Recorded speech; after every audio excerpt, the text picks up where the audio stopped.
Bismillahirrahmanirrahim. Alhamdulillahi Rabbil Alameen. Wassalam ala Sayyidil Mursaleen wa Khatimin Nabiyyin. About prisoners of war, part 2.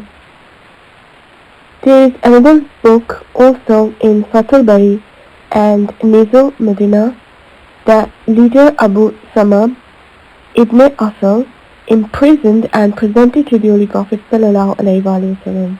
The Holy Prophet sallallahu alaihi wasallam ordered him to be tied in the mosque. The Holy Prophet sallallahu alaihi wasallam used to present Islam to him 3 times a day. Then he sallallahu alaihi wasallam gave him the choice of one of these 3 things, either to set him free, or to take ransom and leave him, or to kill him.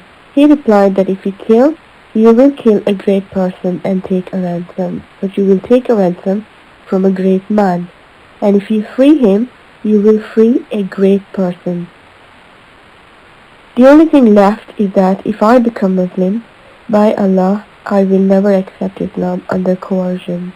When Allah's Messenger sallallahu alaihi wasallam ordered to release him without any penalty, he said, I testify that there is no God but Allah, and I testify that you are the messenger of God.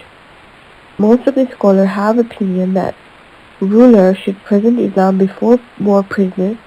Also ask whether someone who did not break a covenant from any of those who arrested him.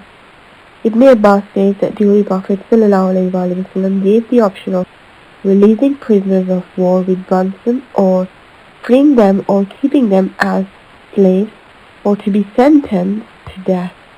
This is the opinion of most scholars. وَمَا تَوْفِيقِي إِلَّا بِاللَّهِ.